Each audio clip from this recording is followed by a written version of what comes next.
से देखिए।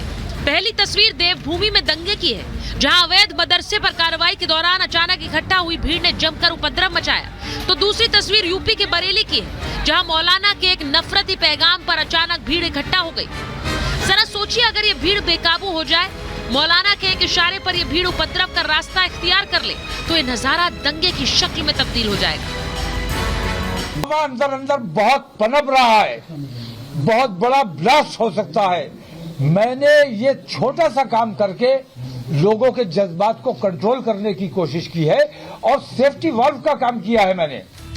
जुम्मे के दिन नमाज के लिए आई भीड़ को इकट्ठा करना, उन्हें वर्गलाना और हिंसा के लिए उन्हें उकसाना, क्या ये बरेली से हल्द्वानी तक भड़काऊ मौलानाओं का एक मॉडल बन गया है? उत्तराखंड में यूसीसी के आने के समय से भड़काऊ तकरीरें चल रही थी और वहां हल्द्वानी में एक ऐसी ही भीड़ इकट्ठा हुई थी। पहले तो पुलिस ने उसे खदेड़ दिया, लेकिन जब ये भीड़ दोबारा आई तो चारों तरफ कोहराम मच गया। हालत ये हुई कि पुलिस वालों को भी अपनी जान बचाकर भागना पड़ा। 15 से 20 पुलिस वाले जब एक स्थानीय घर में अपनी जान बचाने के लिए छिप गए तो दंगाइयों ने उन्हें उसी घर में जिंदा जलाने की कोशिश की, घर को आग लगा दी। बाहर से जो है फिर उन्होंने आग लगाने की कोशिश करी, पथराव करे, सब कुछ करा। उन्होंने बड़ी मुश्किल से जान बचा के आए हम लोग। चारों तरफ से गलियां भी घेर ली थी, छतों से भी आ रहे थे, बहुत लगी, बहुत ज्यादा। तो जिस आदमी ने हम लोगों को बचाया उसको भी गालियां करी उन लोगों ने, उनके मकान तोड़ दिए, उनके दरवाजे तोड़े उसने। हल्द्वानी को हिंसा की आग में झोंकने वाले दंगाइयों का मकसद मदरसे के ध्वस्तीकरण के खिलाफ आक्रोश या धार्मिक दंगा नहीं था, बल्कि दंगाइयों का मकसद पूरे उत्तराखंड को दहलाना था। इसके लिए प्लानिंग के तहत घरों की छतों पर पत्थर इकट्ठा किए गए, पेट्रोल बम बनाए गए। इतना ही नहीं, पुलिस वालों से मुकाबले के लिए गोली बंदूक तक जुटाई गई, लेकिन पुलिस की सजगता से दंगा हल्द्वानी के बाहर नहीं जा सका। प्रशासन ने हल्द्वानी में कर्फ्यू लगाकर दंगाइयों को देखते ही गोली मारने के आदेश जारी कर दिए। पहली मॉब जो आई पत्थरों के साथ, उनको डिस्पर्स कर दिया गया। तो दूसरी मॉब आई जिनके हाथों में पेट्रोल बम थे, प्लास्टिक की बॉटल्स थी, उसमें उन्होंने आग लगा कर फेंकी। जो मॉब था वो इस स्ट्रक्चर को बचाने की कोशिश नहीं कर रहा था, वो अथॉरिटीज को अटैक करने की कोशिश कर रहा था। हल्द्वानी हिंसा के बाद से पूरे उत्तराखंड में हाई अलर्ट है। सीएम पुष्कर सिंह धामी ने हाई लेवल बैठक बुलाई है। हिंसा वाली जगहों पर भारी मात्रा में फोर्स तैनात है, जिससे हालात पर काबू पाया जा सका है। लेकिन इतने संवेदनशील मुद्दे पर अभी भी सियासत जारी है। उत्तराखंड राज्य का जो माहौल है उसको खराब करने का कुछ लोगों ने काम किया है। उनके खिलाफ कानून सख्ती से काम करेगा। जिन लोगों ने भी सरकारी संपत्ति को और जो लोगों की निजी संपत्ति है उसको नुकसान पहुंचाया, उन्हीं से उनकी भरपाई होगी। जिन अधिकारियों की इसमें लापरवाही रही है, चाहे वो पुलिस की रही हो, क्योंकि एलआईयू का फेलियर मैं मानता हूँ, चाहे वो प्रशासन के अन्य अधिकारियों की रही है, चाहे जो मुख्य इसमें इस कार्यवाही को देख रहा था उस अधिकारी का है, इनको सस्पेंड किया जाना चाहिए और जांच बैठनी चाहिए। देश में यूसीसी और सीएए के खिलाफ मौलानाओं की भड़काऊ तकरीरें क्या कुछ कर सकती हैं? हल्द्वानी सिर्फ उसकी एक झलक है, लेकिन सवाल यह है कि भड़काऊ तकरीरों से हुई हिंसा में जान माल के नुकसान की भरपाई कौन करेगा? क्या संवैधानिक और अदालती प्रक्रिया को ध्वस्त कर देश में जंग जैसे हालात पैदा करने की कोशिश हो रही है? Bureau report, Republic Bharat.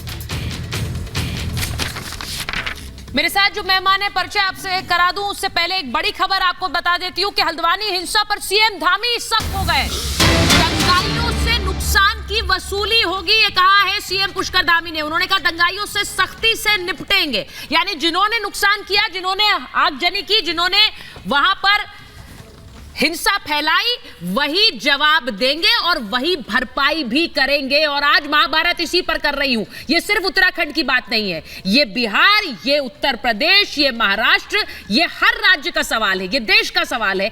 अतिक्रमण हटाने की कार्रवाई पर क्या इस तरह की हिंसा होना जायज है? ये हिंसा, इस पर कार्रवाई क्या होनी चाहिए? ये मैं पूरे देश के लिए आज सवाल कर रही हूं, सिर्फ उत्तराखंड के लिए नहीं। विपिन कंथोला, बीजेपी के प्रवक्ता, सीधे उत्तराखंड से हमारे साथ देहरादून से जुड़ रहे हैं। Former DGP UP Vikram Singh ji हमारे साथ जुड़ रहे हैं। हमारे साथ विनोद बंसल जी जुड़ रहे हैं, वीएचपी के प्रवक्ता हैं। हमारे साथ प्रेम कुमार जी, वरिष्ठ पत्रकार स्टूडियो में। अतिकुर रहमान साहब, मुस्लिम स्कॉलर हैं। और राजनीतिक विश्लेषक मुमताज आलम रिजवी साहब हमारे साथ जुड़ रहे हैं। बहुत बहुत स्वागत आप सभी का। मैं सीधे सीधे सवाल पूछ रही हूं। मैं पहले आपके पास आ रही हूं। अतिकुर रहमान साहब, मुझे यह बता दीजिए, उत्तराखंड में वहां पर यूसीसी लागू होने के समय की जहरीली तकरीरें क्या थी? लागू कर देंगे तो अंजाम आप जाने, जिम्मेदारी हमारी नहीं है, अपनी ये हमारे खिलाफ जंग है, इस तरह की तकरीरों के बीच क्या यह हिंसा हैरान करती है? अतीकुर रहमान साहब। जी सुचरिता जी, आपका जज्बा सराहनीय है। आपने जितने जोर शोर से आज डिमांड किया है कि भाई ये क्या हो रहा है, क्यों हो रहा है, कैसे हो रहा है, इसीलिए आपका जज्बा उभर के आ रहा है क्योंकि सामने आपके तस्वीरों में मुसलमान नजर आ रहे हैं। मैं क्या पूछ सकता हूं आपकी इजाजत से? अभी 15 दिन पहले मुरादाबाद के अंदर वीएचपी बजरंग दल वालों ने अपने ही लोगों से गाय को कटवाकर उसका सर मस्जिद के सामने टांग दिया, और जब पुलिस ने उन लोगों को धर दबोचा, उनको छुड़वाने के लिए जो भीड़ उमड़ आई थी, वो जज्बा आपका उस वक्त दिखाई नहीं दिया था। मोनू मानेसर ने जब 2 मुसलमानों को जिंदा जला दिया और उनको पुलिस ने गिरफ्तार किया, करने की कोशिश की, गिरफ्तार आज तक नहीं हुए, माफ किए। और आज तक के जहां कहीं भी उन लोगों को धर दबोचने की कोशिश होती है, उनको छुड़वाने के लिए जो हिंदुत्ववादी फोर्सेस आते हैं, तो आपका जज्बा ठंडा पड़ जाता है, ठंडा। सुनिए अतीकुर रहमान साहब, ये दोहरापन क्यों? नहीं, कोई दोहरापन नहीं है।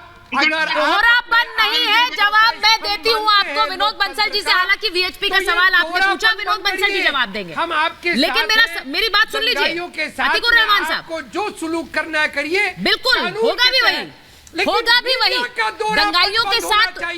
दंगाइयों के साथ सख्ती वाला ही जवाब होगा और वही होना भी चाहिए। मैं आपसे सिर्फ एक बात बता दूं, आपको एक चीज बता रही हूं। उत्तराखंड में पिछले साल में तकरीबन 30 मंदिर जो अवैध रूप से बने थे उन्हें ढाया गया, लेकिन वहां हिंसा नहीं हुई, वहां आगजनी नहीं हुई, वहां पत्थरबाजी नहीं हुई है, वो भी अवैध ढंग से बनाए गए थे। ऐसा क्यों है कि जब मजार को हटाने के लिए गए, क्योंकि वो अवैध ढंग से बनी थी, तो वहां पत्थरबाजी और आगजनी हुई?